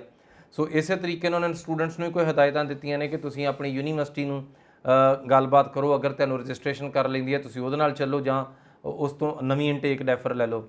ਔਰ ਫਾਈਨਲੀ ਇੱਕ ਚੀਜ਼ ਜਿਹੜੀ ਥੋੜੀ ਟੈਕਨੀਕਲ ਹੈ ਕਿ ਅਗਰ ਤੁਹਾਡਾ ਕੈਨੇਡਾ 'ਚ ਵੀਜ਼ਾ ਨਹੀਂ ਆ ਰਿਹਾ ਤੇ ਤੁਸੀਂ ਜਿੱਥੇ ਆਪਣੀ ਐਪਲੀਕੇਸ਼ਨ ਲੱਗੀ ਉੱਥੇ ਵੈਬ ਫਾਰਮ ਰੇਜ਼ ਕਰੋ। ਵੈਬ ਫਾਰਮ ਹੁੰਦਾ ਕਿ ਤੁਸੀਂ ਆਪਣੀ ਇਨਕੁਆਇਰੀ ਪਾ ਸਕਦੇ ਹੋ ਉੱਥੇ। ਓਕੇ, ਮਤਲਬ ਇੰਡੀਅਨ ਐਮਬੈਸੀ ਵੀ ਦੱਸ ਰਹੀ ਹੈ ਕਿ ਤੁਸੀਂ ਸਟੂਡੈਂਟਸ ਨੂੰ ਕਿ ਆਹ ਸਟੈਪਸ ਲੈ ਸਕਦੇ ਹੋ। ਔਰ ਯੈਸ, ਔਰ ਉਹਦੇ ਨਾਲ ਨਾਲ ਉਹਨਾਂ ਨੇ ਕੈਨੇਡੀਅਨ ਐਮਬੈਸੀ ਨੂੰ ਵੀ ਰਿਕੁਐਸਟ ਕੀਤੀ ਹੈ ਕਿ ਕਾਈਂਡਲੀ ਜਿਹੜੇ ਸਾਡੇ ਇੰਡੀਅਨ ਸਟੂਡੈਂਟਸ ਆ ਉਹਨਾਂ ਦਾ ਸਾਲ ਮਰਦਾ ਆ, ਉਹਨਾਂ ਦਾ ਸਮਾਂ ਖਰਾਬ ਹੁੰਦਾ ਆ, ਪੈਸੇ ਭਰੇ ਨੇ ਉਹਨਾਂ ਨੇ, ਤੇ ਕਾਈਂਡਲੀ ਇਹਨਾਂ ਨੂੰ ਵੀਜ਼ਾ ਗ੍ਰਾਂਟ ਕਰ ਦਿੱਤਾ ਜਾਵੇ। ਔਰ ਇਹਦੀ ਰਿਪਲਾਈ ਦੇ ਵਿੱਚ ਯੈਸ ਕੈਨੇਡੀਅਨ ਐਮਬੈਸੀ ਨੇ ਵੀ ਫਿਰ ਸਭ ਜਿਹੜਾ IRCC ਨੇ ਵੀ ਕੁਝ ਚੀਜ਼ਾਂ ਦੱਸੀਆਂ ਨੇ। IRCC ਨੇ 24 ਅਗਸਤ ਨੂੰ ਇੱਕ ਬਿਆਨ ਜਾਰੀ ਕੀਤਾ ਕਿ ਸਾਈਮਨ ਫਰੇਜ਼ਰ ਮਿਨਿਸਟਰ ਨੇ, ਸੋ ਉਹਨਾਂ ਨੇ ਦੱਸਿਆ ਕਿ ਇਸ ਟਾਈਮ ਸਾਡੀ ਕੀ ਨੈਕਸਟ ਪਾਲਿਸੀ ਹੈ। ਤੁਹਾਨੂੰ ਯਾਦ ਹੋਵੇਗਾ ਕਿ ਅਸੀਂ ਪਿਛਲੇ ਸ਼ੋਅ ਦੇ ਵਿੱਚ ਡਿਸਕਸ ਕੀਤਾ ਸੀਗਾ ਕਿ ਇਹਨਾਂ ਨੇ ਪੂਰੀ ਦੀ ਪੂਰੀ ਕੈਬਨਿਟ ਜਿਹੜੀ ਹੈ ਉਹ ਇਮੀਗ੍ਰੇਸ਼ਨ ਨੂੰ ਅਸਿਸਟ ਕਰਨ ਨੂੰ ਲਾਤੀ ਹੈ। ਯੈਸ, ਸੋ ਅਸੀਂ ਇੱਕ ਸਮੇਂ ਦੇ ਵਿੱਚ ਅਸੀਂ $85 ਮਿਲੀਅਨ ਦੀ ਵੀ ਗੱਲ ਕੀਤੀ ਸੀ ਕਿ ਇਹਨਾਂ ਨੇ ਐਲੋਕੇਟ ਕਰਵਾਏ ਨੇ ਕੈਨੇਡੀਅਨ ਇਮੀਗ੍ਰੇਸ਼ਨ ਨੂੰ ਤਾਂ ਕਿ ਤੁਹਾਡੀ ਪ੍ਰੋਸੈਸਿੰਗ ਤੇਜ਼ ਹੋ ਸਕੇ। ਯੈਸ, ਔਰ ਉਸ ਸਮੇਂ 'ਚ ਅਸੀਂ ਵੀ ਦੱਸਿਆ ਸੀ ਕਿ 500 ਨਵੇਂ EMPLOYEES ਵੀ ਹਾਇਰ ਕੀਤੇ ਤਾਂ ਕਿ ਤੁਹਾਡੀਆਂ ਐਪਲੀਕੇਸ਼ਨਸ ਨੂੰ ਸਮੂਥਲੀ ਰਨ ਕੀਤਾ ਜਾ ਸਕਦੇ ਔਰ ਵੀਜ਼ਾ ਵੱਧ ਦਿੱਤੇ ਜਾ ਸਕਣ। Yes of course. ਬਟ ਉਸ ਸਮੇਂ ਦੇ ਵਿੱਚ 14 ਲੱਖ ਐਪਲੀਕੇਸ਼ਨ ਸੀ, ਹੁਣ 24 ਲੱਖ ਐਪਲੀਕੇਸ਼ਨਸ ਨੇ। ਸੋ ਇਹਦੇ ਲਈ ਅਗੇਨ 1250 ਨਵੇਂ EMPLOYEES ਭਰਤੀ ਕੀਤੇ ਨੇ ਹੁਣ। ਸੋ 1250 EMPLOYEES ਨਵੇਂ ਭਰਤੀ ਇਸ ਕਰਕੇ ਕੀਤੇ ਨੇ ਤਾਂ ਕਿ ਜਿਹੜੀ ਐਪਲੀਕੇਸ਼ਨ ਦੀ ਰਫ਼ਤਾਰ ਹੈ ਉਹ ਵਧਾਈ ਜਾ ਸਕੇ। ਔਰ ਇਹਦੇ ਨਾਲ ਹੀ ਕੁਝ ਅੰਕੜੇ ਆ ਜਿਹੜੇ ਕਿ ਉਹਨਾਂ ਨੇ ਸ਼ੇਅਰ ਕੀਤੇ ਨੇ। ਬੇਸਿਕਲੀ 2021 ਦੇ ਵਿੱਚ 4,05,000 ਨਵੇਂ ਇਮੀਗ੍ਰੈਂਟਸ ਲਏ ਸੀ। ਸੋ ਇਸੇ ਤਰੀਕੇ ਨਾਲ 22 ਦੇ ਵਿੱਚ 4,31,000 ਇਮੀਗ੍ਰੈਂਟਸ ਯਾਨੀ ਕਿ ਲੋਕਾਂ ਨੂੰ PR ਦੇਣੀ ਹੈ। ਪਰ PR ਦਾ ਬੈਕਲੌਗ ਸਭ ਤੋਂ ਵੱਧ ਹੈ। ਸੋ ਹੁਣ ਥੋੜਾ ਬਹੁਤ ਕੈਨੇਡਾ ਟਾਈਮ ਫਰੇਮ ਦੇ ਉੱਪਰ ਆ ਗਿਆ। ਇੱਕ ਸਮਾਂ ਸੀ ਕੈਨੇਡਾ ਦੇ ਵਿੱਚ ਟਾਈਮ ਫਰੇਮ ਪ੍ਰੈਡਿਕਟ ਨਹੀਂ ਕੀਤਾ ਜਾ ਸਕਦਾ ਹੁੰਦਾ ਸੀ। ਕੈਨੇਡਾ ਦੇ ਵਿੱਚ ਪਤਾ ਹੀ ਨਹੀਂ ਲੱਗਦਾ ਹੁੰਦਾ ਸੀ ਕਿ ਤੁਸੀਂ ਅੱਜ ਐਪਲੀਕੇਸ਼ਨ ਪਾਈ ਹੈ, ਰਿਜ਼ਲਟ ਕਦੋਂ ਆਊਗਾ, ਸਾਲ ਬਾਅਦ ਆਊਗਾ, 6 ਮਹੀਨੇ ਬਾਅਦ ਆਊਗਾ ਵੀ ਕਿ ਨਹੀਂ ਆਊਗਾ, ਪੋਜ਼ਿਟਿਵ ਨੈਗੇਟਿਵ ਦੇ ਬਾਅਦ ਦੀ ਕਹਾਣੀ ਹੈ। ਲੋਕ ਇਹਨੇ ਤੰਗ ਹੋ ਜਾਂਦੇ ਸੀ, ਕਹਿੰਦੇ ਹੁੰਦੇ ਸੀ ਭਾਜੀ ਰਿਫਿਊਜ਼ ਹੀ ਆ ਜਾਵੇ, ਪਤਾ ਤਾਂ ਲੱਗ ਜੇ ਵੀ ਨਹੀਂ ਜਾ ਰਹੇ, ਨਹੀਂ ਤਾਂ ਲਟਕੇ ਜੇ ਫੇਰੇ ਨਾ ਇੱਥੋਂ ਜੋਗੇ ਨਾ ਉੱਥੇ ਜੋਗੇ। ਸ਼ੋਰ। ਸੋ ਕੈਨੇਡਾ ਅਸਲ 'ਚ ਬਹੁਤ ਹਾਰਡ ਵਰਕ ਕਰ ਰਿਹਾ ਇਸ ਟਾਈਮ। ਕੈਨੇਡਾ ਆਪਣੀ ਇਮੀਗ੍ਰੇਸ਼ਨ ਪਾਲਿਸੀ ਨੂੰ ਬਹੁਤ ਜ਼ਿਆਦਾ ਉਹਦੇ ਉੱਪਰ ਦੇ ਬੈਂਕ ਅਪਨ ਲਾਈਕ ਕਿ ਸਾਡੇ ਕੋਈ ਚੀਜ਼ ਸਾਡੀ ਸਾਖ ਨੂੰ ਵੱਟਾ ਨਾ ਲੱਗੇ। ਕੈਨੇਡਾ ਦੇ ਜਿਹੜਾ ਪੂਰੇ ਦਾ ਪੂਰਾ ਜਿਹੜਾ ਦਰੋਮਦਾਰ ਆ ਉਹ ਇਮੀਗ੍ਰੇਸ਼ਨ ਪਾਲਿਸੀ ਦੇ ਉੱਪਰ ਆ। ਯੈਸ। ਔਰ ਇਸੇ ਨੇ ਕੈਨੇਡਾ ਦੀ ਰਫ਼ਤਾਰ ਬਣਾਈ ਬਿਕਾਜ਼ ਕੈਨੇਡਾ ਨੂੰ ਜਿਹੜਾ ਕੈਨੇਡਾ ਬਣਿਆ ਅਸਲ 'ਚ ਉਹਦੇ ਵਿੱਚ ਸਭ ਤੋਂ ਵੱਡਾ ਯੋਗਦਾਨ ਇਹਨਾਂ ਸਭ ਦਾ ਹੀ ਹੈ। Students, migrants, because locals the contribution ਦੇ ਮੁਕਾਬਲੇ ਇੰਟਰਨੈਸ਼ਨਲ ਜਿਹੜੇ ਐਪਲੀਕੈਂਟਸ ਨੇ ਜਿਹੜੇ ਆ ਕੇ ਉਹਨਾਂ ਦੀ ਸ਼ਮੂਲੀਅਤ ਹੋਈ, ਸਭ ਤੋਂ ਵੱਧ ਯੋਗਦਾਨ ਉਹਦਾ ਹੈ। ਔਰ ਕੈਨੇਡਾ ਨੂੰ ਐਂਡੋਰਸ ਕਰਦਾ ਹੈ, ਬਾਰ-ਬਾਰ ਕਹਿੰਦਾ ਕਿ ਯੈਸ ਇਹੀ ਸਾਡੀ ਤਾਕਤ ਨੇ। ਸੋ ਇਸ ਸਾਲ ਤਕਰੀਬਨ ਜੁਲਾਈ ਐਂਡ ਤੱਕ 4,31,000 ਅਪਰੂਵਲਸ ਦੇਣੀਆਂ ਸੀ ਇਹਨਾਂ ਨੇ PR ਦੇ ਕੇਸਿਸ ਦੀਆਂ। ਉਹਦੇ 'ਚੋਂ 2,75,000 ਆਲਰੇਡੀ ਦੇ ਚੁੱਕੇ ਨੇ। ਸੋ ਇਹਦਾ ਮਤਲਬ ਕਿ half of the work is already done. So ਜਿਹੜਾ ਹਾਫ ਬਚਿਆ ਆ ਉਹਨੂੰ ਵੀ ਟਾਈਮਲੀ ਲਗਭਗ 2-4 ਮਹੀਨੇ ਦੇ ਵਿੱਚ ਉਹਨਾਂ ਨੇ ਕਲੀਅਰ ਕਰ ਦੇਣਾ। ਸੋ ਇਸ ਟਾਈਮ ਜਿਹੜਾ ਇਮੀਗ੍ਰੇਸ਼ਨ ਦਾ ਜਿਹੜਾ ਐਕਸਪ੍ਰੈਸ ਐਂਟਰੀ ਦਾ ਜਿਹੜਾ ਟਰਨ ਅਰਾਊਂਡ ਪੀਰੀਅਡ ਆ ਉਹਨੂੰ ਲਗਭਗ 6 ਮਹੀਨੇ ਤੇ ਲੈ ਕੇ ਆ ਰਹੇ ਆ ਤਾਂ ਕਿ ਅਸੀਂ ਉਹ ਜਿਹੜਾ ਸਾਲਾਂ ਬੱਧੀ ਗਾਂਹ ਤੁਰ ਗਿਆ ਜਿਹਦਾ ਪਤਾ ਨਹੀਂ ਲੱਗਦਾ ਉਹਦੇ ਉੱਪਰ ਨਾ ਜਾਵੇ। ਸਟੂਡੈਂਟਸ ਦਾ ਟਾਈਮ ਫਰੇਮ ਇਸ ਟਾਈਮ 8 to 10 ਵੀਕਸ ਰਹਿ ਗਿਆ ਹੁਣ। ਸੋ ਉਹਦਾ ਵੀ ਟਾਈਮ ਫਰੇਮ ਫਿਕਸ ਕਰ ਲਿਆ। ਸੋ ਇਹ ਨਵੇਂ ਸਭ ਚੀਜ਼ਾਂ ਦੀ ਭਰਤੀ ਇਸ ਕਰਕੇ ਆ ਕਿ ਕੈਨੇਡਾ ਆਪਣਾ ਟਾਈਮ ਫਰੇਮ ਫਿਕਸ ਕਰ ਸਕੇ। ਕਿਉਂਕਿ ਇਸ ਤੋਂ ਪਹਿਲਾਂ ਕੈਨੇਡਾ ਦੇ ਅਗਰ ਤੁਹਾਨੂੰ 6 ਮਹੀਨੇ ਵੀ ਲੱਗਦੇ ਆ, ਵੈਸੇ ਕਹਿ ਤਾਂ ਸਕੇ ਕਿ ਤੁਹਾਨੂੰ 6 ਮਹੀਨੇ ਲੱਗਣੇ ਆ ਪਹਿਲਾਂ, ਕਿਉਂਕਿ ਉਹਦੇ ਉੱਪਰ ਕੋਈ ਟਾਈਮ ਫਰੇਮ ਦੀ ਗੱਲ ਹੀ ਹੈ ਨਹੀਂ ਆ। ਸੋ ਤੁਹਾਨੂੰ ਇਹੀ ਨਹੀਂ ਪਤਾ ਤੁਹਾਡੀ ਵਾਰੀ ਅੱਜ ਆ ਰਹੀ ਹੈ ਕਿ 6 ਮਹੀਨੇ ਬਾਅਦ ਆ ਰਹੀ ਹੈ। ਸੋ ਤੁਸੀਂ ਉਹਦੇ ਅਕੋਰਡਿੰਗ ਪਲਾਨ ਨਹੀਂ ਕਰ ਸਕਦੇ। ਸੋ ਇਸ ਕਰਕੇ ਫਾਈਨਲੀ ਜਿਹੜਾ ਕੈਨੇਡਾ ਇਸ ਸਮੇਂ ਕੰਮ ਕਰ ਰਿਹਾ ਉਹ ਟੈਕਨੀਕਲੀ ਕਰ ਰਿਹਾ ਕਿ ਅਸੀਂ ਹਰ ਚੀਜ਼ ਦਾ ਸਮਾਂ ਬੰਨ੍ਹ ਸਕੀਏ। ਰਾਈਟ। ਓਪਨ ਵਰਕ ਪਰਮਿਟ ਜਿਹੜੇ ਇਸ਼ੂ ਨਹੀਂ ਹੁੰਦੇ ਸੀਗੇ, so open work permit 2,20,000 open permit ਇਸ ਸਾਲ ਸ਼ੁਰੂ ਕੀਤੇ ਨੇ। ਸੋ ਇਹ ਫਰਵਰੀ ਦੇ ਵਿੱਚ 1 ਫਰਵਰੀ ਤੋਂ ਸ਼ੁਰੂ ਹੋਏ ਓਪਨ ਵਰਕ ਪਰਮਿਟ। ਉਸ ਤੋਂ ਪਹਿਲਾਂ ਫਰਵਰੀ ਤੋਂ ਪਹਿਲਾਂ ਇਹਦੀ ਗੱਲ ਹੀ ਨਹੀਂ ਸੀ, ਇਹਨੂੰ ਬਾਹਰ ਕੱਢਿਆ ਹੋਇਆ ਸੀ ਇਸ ਕੈਟਾਗਰੀ ਨੂੰ। ਸੋ ਵਰਕ ਪਰਮਿਟ ਦੇ ਕੇਸਿਸ 3,49,000 ਨੇ। ਸੋ 3.5 ਲੱਖ ਦੇ ਕਰੀਬ ਵਰਕ ਪਰਮਿਟ ਦੇ ਉੱਪਰ ਬੰਦੇ ਉਹਨਾਂ ਨੇ ਜਿਹੜੇ ਆ ਉਹਨਾਂ ਦੇ ਕੇਸ ਹੱਲ ਕੀਤੇ ਆ। ਸੋ ਕੁੱਲ ਮਿਲਾ ਕੇ ਇਹ ਸਾਰਾ ਕੈਨੇਡਾ ਦੀ ਰਫ਼ਤਾਰ ਹੈ। ਔਰ ਕੈਨੇਡਾ ਦੀ ਇੱਕ ਚੰਗੀ ਚੀਜ਼ ਇਹ ਹੈ ਕਿ ਇੰਨੀਆਂ ਐਪਲੀਕੇਸ਼ਨਸ ਪਹਿਲੀ ਗੱਲ ਤੇ ਲੈਣੀਆਂ, ਫਿਰ ਉਹਨੂੰ ਪ੍ਰੋਸੈਸ ਕਰਨਾ, ਫਿਰ ਉਹਨੂੰ ਟਾਈਮਲੀ ਪ੍ਰੋਸੈਸ ਕਰਨਾ, ਇਹ ਸਭ ਤੋਂ ਵੱਡਾ ਚੈਲੰਜ ਹੈ। ਸੋ ਕੈਨੇਡਾ ਦਾ ਇਮੀਗ੍ਰੇਸ਼ਨ ਡਿਪਾਰਟਮੈਂਟ ਇਸ ਟਾਈਮ ਦੁਨੀਆ ਦੇ ਸਭ ਤੋਂ ਵੱਡੇ ਇਮੀਗ੍ਰੇਸ਼ਨ ਡਿਪਾਰਟਮੈਂਟਸ ਵਾਂਗੂ ਉਧਰ ਨੂੰ ਜਾ ਰਿਹਾ ਹੈ। ਸੋ ਆਉਣ ਵਾਲੇ ਸਮੇਂ ਦੇ ਵਿੱਚ ਇਹਦੇ 'ਚ ਰਫ਼ਤਾਰ ਹੋਰ ਵਧੇਗੀ, ਇਹਦੇ ਸਟੀਕਤਾ ਹੋਰ ਵਧੇਗੀ ਔਰ ਇਹਦੇ ਵਿੱਚ ਪ੍ਰੋਗਰਾਮਸ ਹੋਰ ਵਧਣਗੇ। ਸੋ ਪਿਛਲੇ ਦਿਨਾਂ ਦੇ ਵਿੱਚ ਇਹਨਾਂ ਨੇ ਕਾਫੀ ਇਨਵੈਸਟਮੈਂਟ ਵੀ ਕੀਤੀ ਆਪਣੇ ਸਾਰੇ ਸਿਸਟਮ ਨੂੰ ਅਪਗ੍ਰੇਡ ਕਰਨ ਵਾਸਤੇ ਤਾਂ ਕਿ ਇਸ ਬਿਜ਼ਨਸ ਨੂੰ ਹੋਰ ਪੁਸ਼ ਅਪ ਕੀਤਾ ਜਾ ਸਕੇ। ਸੋ ਇੱਕ ਚੀਜ਼ ਹੈ, ਕਿਉਂਕਿ ਅੱਜ ਕੱਲ੍ਹ ਦਾ ਜ਼ਮਾਨਾ ਇੰਟਰਨੈਟ ਹੈ, ਤੁਸੀਂ ਜਾਣਦੇ ਸੋਸ਼ਲ ਮੀਡੀਆ ਦੇ ਉੱਤੇ ਬਹੁਤ ਕੁਝ ਸੁਣਨ ਨੂੰ ਮਿਲਦਾ, ਬਹੁਤ ਕੁਝ ਪੋਸਟ ਪਾਈਆਂ ਜਾਂਦੀਆਂ ਨੇ।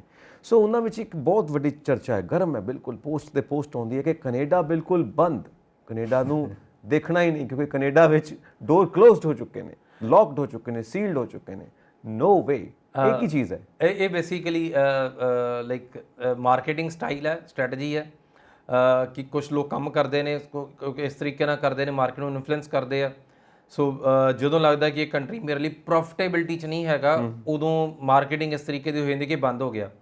सो कैनेडा दे विच कैनेडा कभी बंद नहीं हो सकता, बिकॉज कैनेडा दी इमीग्रेशन की जरूरतां बहुत वड्डियां ने। सो कैनेडा अज बंद हो गया तो कैनेडियन भुखे मर जाने। सो कैनेडा बंद नहीं हो सकता, कैनेडा की इकोनॉमी के लिए इमीग्रेशन बहुत जरूरी है।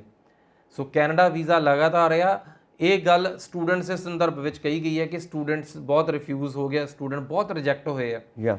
सो ये गल सच भी है, बहुत सारे स्टूडेंट्स कैनेडा तो रिफ्यूज़ होए हैं। इस टाइम यूके सारा पुश होया पे, यूके बहुत वीज़ा ज़्यादा आ रहे इस टाइम, बट उन्होंने चो काफ़ी जिहड़ा कैनेडा का रोल ओवर जो कैनेडा का रिफ्यूज़ल है। सो कैनेडा रिफ्यूज़ल बहुत सारा इधरों स्विच होया। सो यूएस नूं बहुत सारा कैनेडा तो स्विच हो गया, बट कैनेडा दे विच जिहड़ी साडी वीज़ा दी जिहड़ी साडा स्टैट्स आ कि जिन्ने सानूं पिछले साल वीज़ा मिले उस तो वध ऐतकी मिले। सो वीज़ास नहीं साडे घटे, साडी एप्लीकेशनस की तादाद वधी आ। ओके, सो साडियां अगे कैनेडा हर कोई अपलाई नहीं करता सी। सो अज कैनेडा हर कोई बाय डिफॉल्ट, पंजाब तो खास करके पहली पसंद यह है कि कैनेडा ही अपलाई करना। सो इस करके जिहड़ा अर्जियां दा बैकलॉग आ तां ही वधिया, बिकॉज जिहड़ी ये पिछों सप्लाई ज़्यादा वध गई है, डिमांड उन्नी दी उन्नी आ। डिमांड अगर हर साल जिहड़ा 1.5 लाख स्टूडेंट का कोटा आ, ये जाना ही जाना है। पिछले साल 2,18,000, उस तो पिछले साल 2,17,000 ये वो स्टूडेंट सी जिहड़े बैकलॉग करके उस तो पिछले साल नहीं जा सके। सो ये जिहड़ा हर साल स्टूडेंट जाना है वो जाना है, बट अज की डेट विच अगर तुहाडीआं एप्लीकेशनस 10 लाख हो जाणगीआं, वीज़ा उन्ना ही आ। सो एप्लीकेशनस दे विच कैनेडा विच इस रुझान करके अजकल सगों उल्टा हो गया है। सो बहुत सारी एप्लीकेशनस असीं लाइयां जिहदे विच घट नंबरां वाले उपर भी वीज़े आने शुरू हो गए। सो पहला की सी कि पहला स्टूडेंट्स का जिहड़ा डिमांड है, जिहड़ी सप्लाई है सॉरी, वो वधन लग पई, जिहदा करके कि चंगे चंगे 7-7 बैंड वाले भी केस रिजैक्ट होने लग पे। सो ये कनेडा बंद दी रूमर ना थोड़ी जी घटी तो हुण अजकल माड़े प्रोफाइल्स के भी वीज़ा आने लग पे। ओके, पर कैनेडा अपनी रफ्तार के उपर ही है। सो ये डिमांड एंड सप्लाई की खेड आ। तुहाडी सप्लाई वधदी है, डिमांड उन्नी दी उन्नी आ। सो ये अफैक्ट होएगी, तुहाडी सप्लाई घट जाती है, ये पूरी दी पूरी एडजस्ट हो जानी है। यस, ਇਹਦਾ मतलब है रूमर्स ने, इस करके ਸਾਡੇ ਦਰਸ਼ਕਾਂ ਨੂੰ ਬਿਲਕੁਲ ਵੀ ਚਿੰਤਾ ਨਹੀਂ ਕਰਨੀ ਚਾਹੀਦੀ। ਕੈਨੇਡਾ ਆਲਵੇਜ਼ ਓਪਨ, ਫਿਊਚਰ ਜਿਹੜਾ ਹੈ ਬਿਲਕੁਲ ਗੋਲਡਨ ਆ, ਤੁਸੀਂ ਅਪਲਾਈ ਕਰ ਸਕਦੇ ਹੋ, ਉੱਥੇ ਤੁਸੀਂ ਜਾ ਸਕਦੇ ਹੋ। ਵੈਸੇ ਵੀ ਕੈਨੇਡਾ ਸਾਨੂੰ ਆਪਣਾ ਲੱਗਦਾ ਹੈ, ਕੈਨੇਡਾ ਦੀ ਬਜਾਏ ਅਸੀਂ ਕੈਨੇਡਾ ਕਹਿਣਾ ਜ਼ਿਆਦਾ ਪਸੰਦ ਕਰਦੇ ਹਾਂ। ਹਾਂ ਬਿਲਕੁਲ, ਅਸਲ 'ਚ ਕੈਨੇਡਾ ਨੂੰ ਕੈਨੇਡਾ ਬਣਾਉਣ ਵਾਲੀ ਕੈਨੇਡਾ ਦੀ ਤਰੱਕੀ ਹੈ। ਯੈਸ, ਔਰ ਉਹ ਪੁੱਛਦੇ ਨੇ ਕਿਉਂ, ਕਹਿੰਦੇ ਬਠਿੰਡਾ ਕੈਨੇਡਾ ਆਪਣਾ ਆਪਣਾ ਆਪਣਾ ਲੱਗਦਾ। ਅੱਛਾ, ਇੱਕ ਨਿਊਜ਼ ਬੜੀ ਡਿਸਅਪੁਆਇੰਟ ਕਰਨ ਵਾਲੀ ਹੈ। ਹਮੇਸ਼ਾ ਸੋਸ਼ਲ ਮੀਡੀਆ ਦੀ ਜਿੱਦਾਂ ਮੈਂ ਗੱਲ ਕੀਤੀ ਉਹਦੇ ਉੱਤੇ ਇੱਕ ਨਿਊਜ਼ ਆ ਕਿ ਕਈ ਵਾਰ ਕੀ ਹੁੰਦਾ ਕਿ ਬਾਹਰ ਕੋਈ ਇੱਦਾਂ ਦਾ ਮਾਫੀਆ, ਕੋਈ ਇੱਦਾਂ ਦਾ ਗਰੁੱਪ ਬੜਾ ਸਰਗਰਮ ਹੈ ਜੋ ਕਿ ਤੁਹਾਡੇ ਬੱਚੇ ਦਾ ਜਿਹੜਾ ਕਿ ਬਾਹਰ ਪੜ੍ਹਦਾ ਪਿਆ ਉਹਦਾ ਫੋਨ ਹੈਕ ਕਰ ਲੈਂਦਾ। ਉਹਦਾ ਫੋਨ ਤੁਸੀਂ ਕਰੋਗੇ, ਫੋਨ ਨਹੀਂ ਮਿਲੇਗਾ, ਫਿਰ ਤੁਹਾਨੂੰ ਕਾਲ ਕਰਦਾ, ਕਾਲ ਕਰਕੇ ਕਹਿੰਦੇ ਕਿ ਮੈਂ ਕੈਨੇਡਾ ਤੋਂ ਜਾਂ ਕਿਸੇ ਹੋਰ ਕੰਟਰੀ ਤੋਂ, ਮੈਂ ਇੱਕ ਐਡਵੋਕੇਟ, ਮੈਂ ਇੱਕ ਵਕੀਲ ਲਾਇਰ ਬੋਲਦਾ ਪਿਆ, ਤੁਹਾਡਾ ਬੱਚਾ ਕਿਤੇ ਪਬ 'ਤੇ ਬੈਠਾ ਸੀ ਆਪਣੇ ਫਰੈਂਡਸ ਦੇ ਨਾਲ ਅਤੇ ਉੱਥੇ ਉਹ ਡਰਿੰਕ ਲੈ ਰਹੇ ਸੀਗੇ, ਠੀਕ ਹੈ ਨਾ, ਅਤੇ ਉਸ ਦੌਰਾਨ ਕਿਤੇ ਝਗੜਾ ਹੋ ਗਿਆ, ਇੱਕ ਮੁੰਡੇ ਦਾ ਕਤਲ ਹੋ ਗਿਆ, ਇੱਕ ਬੱਚੇ ਦਾ ਕਤਲ ਹੋ ਗਿਆ, ਲੇਕਿਨ ਤੁਹਾਡਾ ਬੱਚਾ ਉਹਦੇ ਵਿੱਚ ਇਨਵੋਲਵ ਨਹੀਂ ਹੈਗਾ, ਕਤਲ ਕਿਸੇ ਹੋਰ ਨੇ ਕੀਤਾ, ਪਰ ਤੁਹਾਡਾ ਬੱਚਾ ਵਿੱਚ ਫਸ ਗਿਆ ਹੈ, ਪੁਲਿਸ ਦੇ ਚੱਕਰ ਵਿੱਚ ਫਸ ਗਿਆ ਅਤੇ ਉਹਨੂੰ ਬਾਹਰ ਕਢਵਾਉਣਾ ਅਸੀਂ ਕਢਾਵਾਂਗੇ, ਉਹਦਾ ਇੰਨਾ ਲੱਖ ਰੁਪਈਆ ਤੁਸੀਂ ਇਸ ਅਕਾਊਂਟ 'ਚ ਪਾ ਦਿਓ, ਦੈਨ ਅਸੀਂ ਸਾਰਾ ਕੁਝ ਦੇਖ ਕੇ ਕਲੀਅਰ ਕਰ ਦਾਂਗੇ। ਔਰ ਜਦੋਂ ਫਿਰ ਮਾਂ ਬਾਪ ਪਰੇਸ਼ਾਨ ਹੁੰਦੇ ਇਸ ਫੋਨ ਤੋਂ ਬਾਅਦ ਕਿ ਆਪਾਂ ਆਪਣੇ ਬੱਚੇ ਤੋਂ ਪੁੱਛੀਏ, ਉਹ ਆਪਣੇ ਬੱਚੇ ਨੂੰ ਫੋਨ ਮਿਲਾਉਣ ਦੀ ਕੋਸ਼ਿਸ਼ ਕਰਦੇ, ਉਹ ਫੋਨ ਮਿਲਦਾ ਨਹੀਂ ਕਿਉਂਕਿ ਉਹ ਹੈਕ ਕੀਤਾ ਹੋਇਆ। ਉਹ ਘਬਰਾ ਜਾਂਦੇ ਨੇ ਕਿ ਵਾਕਈ ਪੁਲਿਸ ਦੀ ਕਸਟਡੀ 'ਚ ਹੈ, ਕੁਝ ਹੋ ਗਿਆ, ਫਿਰ ਉਹ ਚੱਕਰ 'ਚ ਆਉਂਦੇ ਨੇ। ਇਹ ਔਰ ਇਹ ਮਾਫੀਆ ਉਹਨਾਂ ਕੋਲ ਪੈਸਾ ਖਿੱਚਣ 'ਚ ਕਾਮਯਾਬ ਹੁੰਦਾ। ਬਿਲਕੁਲ ਅਸਲ 'ਚ ਇਹ ਗੱਲ ਤਾਂ ਇਹੀ ਹੈ ਕਿ ਇਹਨਾਂ ਚੀਜ਼ਾਂ ਦਾ ਇੱਕੋ ਇੱਕ ਹੀ ਤੋੜ ਹੈ, ਉਹ ਹੈਗਾ ਜਾਗਰੂਕ ਹੋਣਾ। ਸੋ ਬਹੁਤ ਸਾਰੇ ਸਟੂਡੈਂਟਸ ਫਰਾਡਸ ਵਿੱਚ ਫਸਦੇ ਆ ਅੱਜ ਕੱਲ੍ਹ ਅਕਮੋਡੇਸ਼ਨ ਦੇ ਚੱਕਰ ਦੇ ਵਿੱਚ। ਸੋ ਇਸੇ ਤਰੀਕੇ ਨਾਲ ਪੇਰੈਂਟਸ ਫਸਦੇ ਆ। ਯਾ ਸੋ ਕਈ ਵਾਰੀ ਤੁਹਾਡੇ ਰਿਸ਼ਤੇਦਾਰੀ ਤੁਹਾਨੂੰ ਫੋਨ ਕਰਕੇ ਦੱਸਦੇ ਆ ਕਿ ਬਾਬੂ ਪਛਾਣਿਆ ਨਹੀਂ, ਤੇ ਤੁਸੀਂ ਆਪਣੇ ਕਿਸ ਰਿਸ਼ਤੇਦਾਰ ਦਾ ਨਾਮ ਲੈਂਦੇ ਹੋ ਕਿ ਯਾਰ ਇਹ ਫਲਾਨਾ ਸਿੰਘ, ਤੂੰ ਤੇ ਫਲਾਨਾ ਜਸਵਿੰਦਰ ਨਹੀਂ ਲੱਗਦਾ? ਹਾਂਜੀ ਮੈਂ ਜਸਵਿੰਦਰ ਹੀ ਬੋਲਦਾ, ਤੁਸੀਂ ਪਛਾਣਿਆ ਨਹੀਂ ਮੈਨੂੰ, ਮੈਂ ਤੁਹਾਡੇ ਖਾਤੇ 'ਚ ਪੈਸੇ ਪਾਉਣ ਲੱਗਾ ਤੇ ਇਹ ਪੈਸੇ ਮੈਂ ਤੁਹਾਡੇ ਖਾਤੇ 'ਚ ਪਾ ਦੇਣਾ, ਮੈਂ ਇੰਡੀਆ ਆ ਕੇ ਲੈ ਲੂੰਗਾ। Okay right. ਸੋ ਉਸ ਤੋਂ ਬਾਅਦ ਤੁਹਾਨੂੰ ਕੁਛ ਨਾ ਕੁਛ ਐਵੇਂ ਕਰਕੇ ਕਿ ਮੈਂ ਤੁਹਾਡੇ ਖਾਤੇ 'ਚ ਪੈਸੇ ਪਾਤੇ, ਚੈੱਕ ਕਰ ਲਿਓ, ਨਹੀਂ ਆਏ, ਕੋਈ ਰਸਤੇ ਫਸੇ ਹੋਣੇ। ਉਹ ਇਦਾਂ ਕਰੋ, ਤਦ ਤੱਕ ਤੁਹਾਨੂੰ ਪੈਸੇ ਮੈਂ ਪਾਏ ਹੋਏ ਆ, ਤੁਸੀਂ 2.5-3 ਲੱਖ ਰੁਪਏ ਫਲਾਣੇ ਨੂੰ ਦੇ ਦਿਓ, 2.5-3 ਲੱਖ ਇਹਨੂੰ ਦੇ ਦਿਓ, ਫਲਾਣੇ ਨੂੰ ਇਹਨੂੰ ਦੇ ਦਿਓ। ਸੋ ਇਸ ਤਰੀਕੇ ਨਾਲ ਤਾਂ ਬਹੁਤ ਸਾਰੀਆਂ ਸਟੋਰੀਜ਼ ਨੇ। ਓਕੇ ਸੋ ਸਾਨੂੰ ਸਿਰਫ ਜਾਗਰੂਕ ਹੀ ਰਹਿਣਾ ਆ, ਬਿਕੋਜ਼ ਅਲਟੀਮੇਟਲੀ ਅੱਜ ਕੱਲ੍ਹ ਫੋਨ ਕਲੋਨਿੰਗ, ਫੋਨ ਹੈਕਿੰਗ ਇਹ ਆਮ ਸਧਾਰਨ ਮਸਲੇ ਨੇ। ਸੋ ਕਲੋਨ ਮਤਲਬ ਤੁਹਾਡਾ ਫੋਨ ਡਿਟੋ ਸੇਮ ਹੋ ਜਾਂਦਾ ਆ। ਸੋ ਔਰ ਅੱਜ ਕੱਲ੍ਹ ਵਰਚੁਅਲ ਨੰਬਰ ਚੱਲਦੇ ਆ। ਯੈਸ, ਕਿ ਅੱਜ ਕੱਲ੍ਹ ਤੁਹਾਡਾ ਸਿਮ ਨਹੀਂ ਵੀ ਹੈਗਾ ਫੋਨ 'ਚ, ਤਾਂ ਤੁਸੀਂ ਵੇਖੋ ਤੁਹਾਡਾ WhatsApp ਤਾਂ ਵੀ ਚੱਲਦਾ ਆ। ਸੋ ਇਹ ਵਰਚੁਅਲ ਨੰਬਰਸ ਨੇ ਬੇਸਿਕਲੀ। ਸੋ ਜਿਹੜੀ ਇੰਟਰਨੈਟ ਨੇ ਦੁਨੀਆ ਵਰਚੁਅਲ ਕਰਤੀ ਹੈ। ਸੋ ਇਸ ਕਰਕੇ ਜਾਗਰੂਕ ਰਹਿਣਾ ਹੀ ਹੱਲ ਹੈ। ਔਰ ਅਗਰ ਇਹੋ ਜਿਹੀ ਕਿਸੇ ਦਿੱਕਤ 'ਚ ਕੋਈ ਫਸਦਾ ਆ, ਇਹ ਪ੍ਰੋਬਲਮਸ ਨੂੰ ਸ਼ੇਅਰ ਕਰੋ, ਹਾਈਲਾਈਟ ਕਰੋ, ਤਾਂ ਕਿ ਇੱਕ ਜਣਾ ਫਸਿਆ ਉਹ ਸਾਰੇ ਨਾ ਫਸਣ। ਪਰ ਇੱਕ ਗੱਲ ਹੈ ਕਿ ਜਦੋਂ ਇਦਾਂ ਦਾ ਫੋਨ ਆ ਜਾਂਦਾ ਹੈ, ਆਬਵੀਅਸ ਆ ਕਿ ਸਾਰੇ ਘਬਰਾ ਜਾਣਗੇ, ਮਾਂ-ਬਾਪ ਘਬਰਾ ਜਾਣਗੇ। ਉਸ ਟਾਈਮ ਕੋਈ ਇਦਾਂ ਦੀ ਹੈਲਪਲਾਈਨ ਹੈ, ਕੋਈ ਹੈਲਪਲਾਈਨ ਨੰਬਰ? ਦੇਖੋ ਤੁਹਾਨੂੰ ਸਭ ਤੋਂ ਪਹਿਲਾਂ ਤਾਂ ਤੁਹਾਨੂੰ ਸਿਸਟਮ ਤੇ ਟਰਸਟ ਕਰਨਾ ਪਊਗਾ ਕਿ ਅਗਰ ਕੈਨੇਡਾ 'ਚ ਕਤਲ ਹੋਇਆ ਤੇ ਉੱਥੇ ਥਾਣੇਦਾਰ ਪੈਸੇ ਲੈ ਕੇ ਤੇ ਛੱਡਣ ਨਹੀਂ ਲੱਗਾ। ਯੈਸ। ਸੋ ਤੁਹਾਨੂੰ ਸਿਸਟਮ ਦੇ ਉੱਪਰ ਟਰਸਟ ਹੋਣਾ ਚਾਹੀਦਾ ਹੈ ਕਿ ਔਰ ਸਿਸਟਮ ਜਵਾਬਦੇਹ ਆ। ਜੇਕਰ ਫੜ ਵੀ ਲਿਆ ਤੇ ਰਾਤੋਂ ਰਾਤ ਐਨਕਾਊਂਟਰ ਤੇ ਕਰਨ ਨਹੀਂ ਦੇਣ ਲੱਗੇ, ਟ੍ਰਾਇਲ ਹੋਏਗਾ। ਸੋ ਤੁਹਾਡੇ ਕੋਲ 1000 ਮੌਕੇ ਨੇ ਆਪਣੀ ਗੱਲ ਰੱਖਣ ਦੇ, ਆਪਣੀ ਗੱਲ ਪਹੁੰਚਾਉਣ ਦੇ। ਸਿਰਫ ਅਸੀਂ ਪੈਨਿਕ ਨਹੀਂ ਹੋਣਾ। ਹਾਲਾਂਕਿ ਜਦੋਂ ਰਿਸ਼ਤਿਆਂ ਦੇ ਉੱਪਰ ਸੇਕਾ ਪੈਂਦਾ ਆ ਤਾਂ ਉਦੋਂ ਹਰ ਕੋਈ ਮੱਚਦਾ ਆ। ਸੋ ਸਾਨੂੰ ਕਈ ਵਾਰੀ ਨਹੀਂ ਪਤਾ ਲੱਗਦਾ, ਬਟ ਸੂਝ-ਬੂਝ ਤੋਂ ਕੰਮ ਲੈਣਾ ਹੀ ਇੱਥੇ ਹੱਲ ਹੈ। ਤੁਸੀਂ ਹਰ ਚੀਜ਼ ਦੇ ਵਿੱਚ ਇੰਨੇ ਵਿਜੀਲੈਂਟ ਨਹੀਂ ਹੋ ਸਕਦੇ, ਇੰਨੇ ਸਿਆਣੇ ਨਹੀਂ ਹੋ ਸਕਦੇ। ਅਰਵਿੰਦਰ ਜੀ, ਇੱਥੇ ਇੱਕ ਪੁਆਇੰਟ ਆ ਕਿ ਅੰਬੈਸੀ ਵੱਲੋਂ ਕੋਈ ਇਦਾਂ ਦੀ ਹੈਲਪ ਮਿਲੇਗੀ, ਜਿਵੇਂ ਸਾਈਬਰ ਕ੍ਰਾਈਮ ਕੰਟਰੋਲ ਸੈੱਲਸ ਹੁੰਦੇ ਨੇ, ਇਦਾਂ ਦੀ ਕੋਈ ਹੈਲਪਲਾਈਨ, ਕੋਈ ਇਦਾਂ ਦਾ ਐਡਰੈਸ ਜਿੱਥੇ ਉਹ ਰਿਪੋਰਟ ਕਰ ਸਕਦੇ ਨੇ ਕਿ ਇਦਾਂ ਦਾ ਫੋਨ ਸਾਨੂੰ ਆ ਰਿਹਾ? ਅੱਜ ਹੀ ਤੁਹਾਨੂੰ ਮੈਂ ਹੁਣੇ ਗੱਲ ਦੱਸੀ ਕਿ ਜਿਹੜੀ ਇੰਡੀਅਨ ਅੰਬੈਸੀ ਆ ਆਟਵਾ ਦੇ ਵਿੱਚ, ਉਹਨੇ ਰਿਐਕਸ਼ਨ ਦਿੱਤਾ। ਸੋ ਆਬਵੀਅਸਲੀ ਇੰਡੀਅਨ ਸਟੂਡੈਂਟਸ ਨੇ ਕਿੱਥੋਂ ਤੱਕ ਪਹੁੰਚ ਕੀਤੀ? ਇੰਡੀਅਨ ਹਾਈ ਕਮਿਸ਼ਨ ਕੈਨੇਡਾ ਦੇ ਵਿੱਚ। ਸੋ ਉਹ ਜਿਹੜਾ ਇੰਡੀਅਨ ਹਾਈ ਕਮਿਸ਼ਨ ਆ, ਅਗਰ ਸਟੂਡੈਂਟ ਕਿਤੇ ਉੱਥੇ ਫਸਦੇ ਵੀ ਆ, ਅਗਰ ਕੋਈ ਤੁਹਾਡੇ ਨਾਲ ਕੋਈ ਪੰਗਾ ਵੀ ਪੈਂਦਾ, ਅਗਰ ਕਿਸੇ ਪਾਸੇ ਤੁਹਾਡੇ ਕੋਈ ਵੀ ਡੇਂਜਰ ਤੁਹਾਨੂੰ ਫੀਲ ਹੁੰਦਾ ਆ, ਤੇ ਜਿਹੜੀ ਇੰਡੀਅਨ ਅੰਬੈਸੀ ਹੈ ਕਿਸੇ ਵੀ ਮੁਲਕ ਦੇ ਵਿੱਚ, ਇਹ ਸਟੂਡੈਂਟਸ ਦਾ ਘਰ ਆ, ਇਹ ਹਰ ਬੰਦੇ ਦਾ ਘਰ ਹੈ। ਤੁਸੀਂ ਕਿਸੇ ਮੁਲਕ 'ਚ ਲੀਗਲ ਹੋ, ਇਲੀਗਲ ਹੋ, ਸੋ ਤੁਸੀਂ ਚੋਰ ਹੋ, ਕ੍ਰਿਮੀਨਲ ਹੋ, ਵਟਐਵਰ ਕੁਛ ਵੀ ਹੈ, ਸੋ ਤੁਸੀਂ ਇਸ ਅੰਬੈਸੀ ਨੂੰ ਆਪਣਾ ਮੰਨ ਕੇ ਤੁਸੀਂ ਇਹ ਤੋਂ ਹੈਲਪ ਕਰ ਸਕਦੇ ਹੋ। ਰਾਈਟ। ਔਰ ਇਹ ਅੰਬੈਸੀ ਇਹ ਸੋਚੇ ਬਿਨਾਂ ਤੁਹਾਡੀ ਹੈਲਪ ਕਰਦੀ ਹੈ। ਇਹ ਸੋਚ ਕੇ ਹੈਲਪ ਕਰਦੀ ਹੈ ਕਿ ਤੁਸੀਂ ਇੰਡੀਅਨ ਹੋ, ਤੁਸੀਂ ਇਸ ਮੁਲਕ ਦੇ ਵਿੱਚ ਤੁਹਾਡਾ ਕੀ ਰੋਲ ਆ, ਇਹਦਾ ਕੋਈ ਵੀ ਜ਼ਿਕਰ ਨਹੀਂ ਹੈ। ਸੋ ਤੁਹਾਨੂੰ ਹਰ ਸੰਭਵ ਜਿੰਨੀ ਕਿ ਤੁਹਾਨੂੰ ਲੋੜ ਹੈ, ਜਿੰਨੀ ਹੈਲਪ ਦੀ ਲੋੜ ਹੈ, ਉਹ ਤੁਹਾਨੂੰ ਉਹ ਸਾਰੀਆਂ ਹਾਈ ਕਮਿਸ਼ਨ ਦਿੰਦੀ ਹੈ। ਦੂਸਰੀ ਚੀਜ਼, ਤੁਹਾਡੇ ਕੋਲ ਯੂਨੀਵਰਸਿਟੀਜ਼ ਦੇ ਜਿਹੜੇ ਕੰਟੈਕਟਸ ਨੇ ਉਹ ਹੈ। ਸਾਡੀਆਂ ਇੰਡੀਅਨ ਕਮਿਊਨਿਟੀਜ਼ ਨੇ ਸਾਰੇ ਪਾਸੇ ਇੰਨੀਆਂ ਗਰੋ ਅਪ ਹੋਈਆਂ ਪਈਆਂ। ਸੋ ਜਿੱਦਾਂ ਤੁਸੀਂ ਆਪਣੇ ਲੋਕਲ ਪੇਜਸ ਵੇਖਦੇ ਹੋ, ਸਿਟੀ ਦੇ ਪੇਜਸ ਵੇਖਦੇ ਹੋ, ਸੋ ਕੋਈ ਵੀ ਗ੍ਰੀਵੀਐਂਸ ਹੈ, ਤੁਸੀਂ ਲੋਕਲ ਸੋਸ਼ਲ ਮੀਡੀਆ ਦਾ ਸਹਾਰਾ ਲੈ ਸਕਦੇ ਹੋ। ਸੋ ਮਤਲਬ ਅਗਰ ਜਾਗਰੂਕ ਰਹਿਣਾ, ਬਚਣਾ ਹੈ, ਫਿਰ ਤੇ ਬਹੁਤ ਸਾਰੇ ਰਸਤੇ ਆ। ਫਸਣ ਦਾ ਇਕਲੌਤਾ ਰਸਤਾ ਆ ਉਹ ਕਾਲ। ਓਕੇ। ਉਸ ਬਚਣ ਦੇ ਤੁਹਾਡੇ ਕੋਲ ਹਜ਼ਾਰਾਂ ਰਸਤੇ ਹੋ ਸਕਦੇ ਆ। ਕਿਸੇ ਪਾਸੇ ਨੂੰ ਤੁਰੋਗੇ ਤਾਂ ਤੁਹਾਨੂੰ ਕੋਈ ਨਾ ਕੋਈ ਬਚਣ ਦੀ ਉਮੀਦ ਦਿਸੇਗੀ। ਫਸਣ ਲਈ ਤਾਂ ਕਾਲ ਕਾਫੀ ਆ ਆਪਣੇ ਆਪ 'ਚ। ਰਾਈਟ। ਇਸ ਕਰਕੇ ਸਾਡੇ ਦਰਸ਼ਕਾਂ ਨੂੰ ਚਾਹੀਦਾ ਕਿ ਜੇ ਇਦਾਂ ਦੀ ਕਾਲ ਆਵੇ, ਰੱਬ ਨਾ ਕਰੇ, ਤਾਂ ਉਸ ਟਾਈਮ ਘਬਰਾਉਣਾ ਨਹੀਂ, ਨੋ ਪੈਨਿਕ। ਅੰਬੈਸੀ ਤੁਹਾਡੀ ਹੈਲਪ ਵਾਸਤੇ ਬੈਠੀ ਹੈ। ਉਸ ਤੋਂ ਇਲਾਵਾ ਤੁਹਾਡੇ ਸਟੇਟ ਦੇ ਜਿਹੜੇ ਪੁਲਿਸ ਆਫੀਸਰਸ ਨੇ, ਤੁਸੀਂ ਉਹਨਾਂ ਨੂੰ ਕੰਟੈਕਟ ਕਰਕੇ ਕੋਈ ਨਾ ਕੋਈ ਰਾਹ ਨਿਕਲ ਆਏਗਾ। ਤੁਹਾਨੂੰ ਘਬਰਾਉਣ ਦੀ ਕੋਈ ਲੋੜ ਨਹੀਂ, ਕਿਉਂਕਿ 100% ਇਹ ਫਰਾਡ ਆ ਔਰ ਤੁਹਾਡੇ ਬੱਚੇ ਨੂੰ ਔਰ ਤੁਹਾਨੂੰ ਫਸਾਉਣ ਦੀ ਕੋਸ਼ਿਸ਼ ਆ, ਔਰ ਤੁਹਾਡੇ ਪੈਸੇ ਜਿਹੜੇ ਹਾਰਡ ਅਰਨਡ ਮਨੀ ਤੁਸੀਂ ਬਹੁਤ ਮਿਹਨਤ ਨਾਲ ਕਮਾਏ ਨੇ, ਉਹ ਲੁੱਟਣ ਦੀ ਕੋਸ਼ਿਸ਼ ਹੈ। ਸੋ ਅਰਵਿੰਦਰ ਜੀ, ਅਸੀਂ ਹੁਣ ਇਸ ਪੁਆਇੰਟ ਤੇ ਪਹੁੰਚੇ ਹਾਂ ਕਿ ਵਾਕਈ ਲਵ ਲੈਟਰਸ ਜਿਹੜੇ ਆ ਰਹੇ ਨੇ ਅੰਬੈਸੀ ਤੋਂ, ਉਹਨਾਂ ਦਾ ਆਉਣਾ ਜਾਰੀ ਹੈ ਤੇ ਸਾਨੂੰ ਆਪਣੇ ਲਵ ਲੈਟਰ ਦੀ ਹੁਣ ਵੇਟ ਕਰਨੀ ਚਾਹੀਦੀ ਹੈ। ਸੋ ਅਸੀਂ ਆਡੀਅנס ਨੂੰ, ਆਪਣੇ ਦਰਸ਼ਕਾਂ ਨੂੰ ਇਹ ਵੀ ਕਹਾਂਗੇ, ਵਿਊਅਰਸ ਨੂੰ, ਕਿ ਤੁਸੀਂ ਜੋ ਵੀ ਹੋਰ ਕੋਈ ਕੁਐਰੀ ਹੈ ਤੁਹਾਡੀ, ਸਾਨੂੰ ਜ਼ਰੂਰ ਇਨਬਾਕਸ ਕਰੋ। ਸਾਨੂੰ ਲਿਖੋ ਕਿ ਤੁਸੀਂ ਕੀ ਚਾਹੁੰਦੇ ਹੋ ਇਸ ਪ੍ਰੋਗਰਾਮ ਦੇ ਵਿੱਚ ਹੋਰ ਤੁਹਾਡੇ ਲਈ ਕੀ ਹੋਵੇ, ਹੋਰ ਕੀ ਇਨਪੁਟਸ ਹੋਣ, ਤੇ ਸਾਡਾ ਚੈਨਲ ਪੰਜਾਬ ਮੇਲ USA TV ਜ਼ਰੂਰ ਸਬਸਕ੍ਰਾਈਬ ਕਰੋ। ਅਰਵਿੰਦਰ ਜੀ, thank you so much and all the best. ਬਹੁਤ ਸ਼ੁਕਰੀਆ ਜੀ। ਤੁਹਾਡਾ ਵੀ ਬਹੁਤ ਬਹੁਤ ਸ਼ੁਕਰੀਆ। ਸਤਿ ਸ਼੍ਰੀ ਅਕਾਲ।